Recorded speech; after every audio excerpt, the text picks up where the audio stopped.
Hello, friends, and welcome to Sports Card Radio tonight. For those of you that are new to this hobby and are only used to the positive stories over the past few years that have covered the meteoric rise of sports trading cards and the popularity of this hobby, this last few weeks have come as a shock to your system.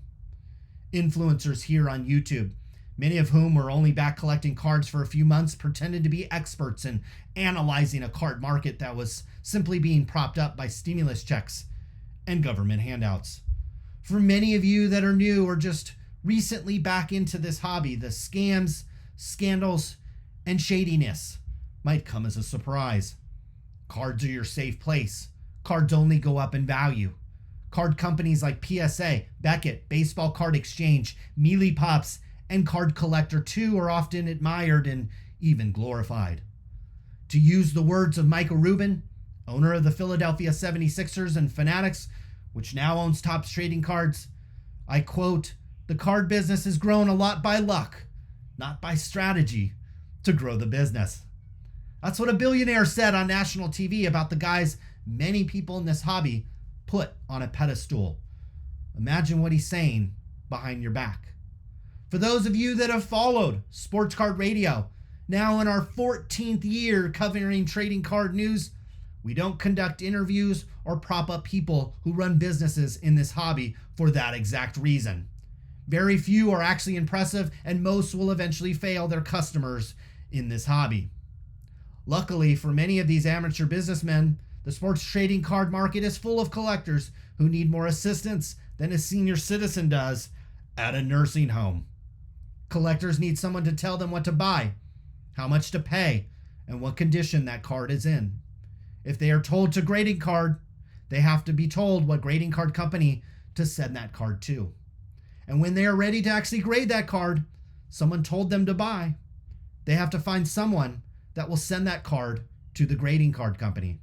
That middleman, often glorified by people in this hobby, will then send that card to the grading company, who will then tell you what grade the card actually is. If the collector wants to sell the card, they have to send it to someone else who will sell the card for them. And the sports card industry feeds off this ignorance and simply just pure laziness by these collectors. Services like Baseball Card Exchange and PWCC thrive because collectors would rather someone else tell them what to do rather than actually do the work themselves. This influx of collectors that need to be spoon-fed every step of the way has these businesses overwhelmed with customers. PSA has a backlog a mile long, despite not being able to actually determine if a card is altered or trimmed. BGS is swamped with business, despite routinely authenticating cards with autographs known to be fake. And there lies the problem facing this industry.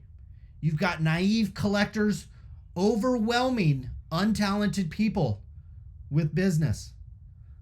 Problems that were bubbling under the surface over the past few years were easily disguised because trading cards were red hot. But if I may use the words of legendary investor Warren Buffett, we'll find out who's swimming naked now that the tide is rolling out. Things started to unravel earlier this year when one of the most famous YouTubers on the planet bought a case of Pokemon cards for $3.5 million. While this is a gaming card product, the amateurs in the sports card market got their greasy and greedy hands on it.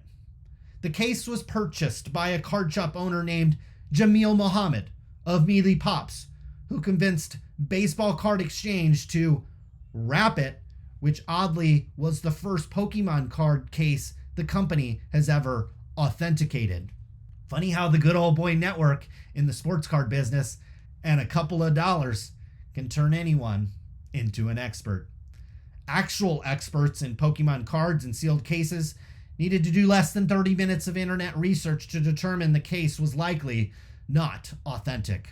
With 2 parts brilliance and 1 part hype, Logan Paul opened the Pokemon case to reveal the case was exactly what experts thought it was.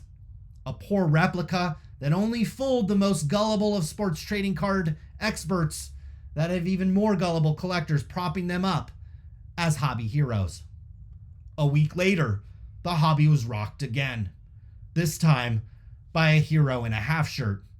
No, not Ezekiel Elliott, but a member of Backyard Breaks who, along with his Marky Mark wannabe partner, were attempting to throw crumbs at the sheep viewing on their live stream. The crumbs were meant to be near worthless pictures of men, but when the duo pulled a picture of a man worth more than the unemployment checks the two have been cashing over the past year, things got ugly. What followed was a messy attempt at trying to convince the really gullible sheep that some pictures of men are simply too valuable to give away. In any other industry, these two would essentially be banned for life, but in the sports trading card business, these two aren't any more sleazy than the next guy opening pictures of men on camera for the sheep. And finally, in what will likely be the first of a series of dominoes beginning to fall, hobby golden boys Mark's Cards and Card Collector 2 took the walk of shame after screwing up one of the easiest tasks in this hobby.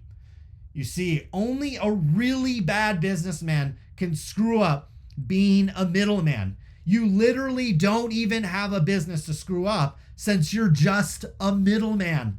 But somehow, these two figured out how to f that up. Apparently, hardworking sheep collectors couldn't figure out how to send cards to PSA themselves, so they sent the cards to Card Collector 2 to handle that extraordinarily difficult task. Now, unfortunately, Card Collector 2 couldn't figure out how to send the cards to PSA himself, so he found someone through a friend of a friend of a friend of a friend who would actually be the man of the group and send the cards to PSA. Apparently, sending valuable cards to one person who then sends it to another person who then finally sends it to another person to actually grade the cards doesn't make collectors nervous at all. So it should come as no surprise when Mark's Card pocketed the money he was supposed to send a PSA to fund his dreams of being a hobby hero. The scheme probably would have worked, but PSA, for some reason, let him get 7 figures deep into debt, and shockingly, when PSA wanted payments, Mark's Cards promptly had to shut its doors. Card Collector 2 has known about this for months, but only recently publicly acknowledged the issue, and sheeps predictably lined up to defend someone who couldn't even figure out how to be a successful middleman himself. Don't think for 1 minute that these will become isolated incidents. These are just the beginning. The values of virtually all trading cards have declined rapidly over the past year, and while at the same time many who have lucked into some success will now have to rely on business talent they don't have. Group breakers were forced to invest in physical card shops with high operating expenses, all for allocation for product that will be drying up now that Fanatics is taking over. With trading cards declining in value, some will attempt to find profits in areas of collectibles they don't understand, only to be educated and exposed as frauds to millions.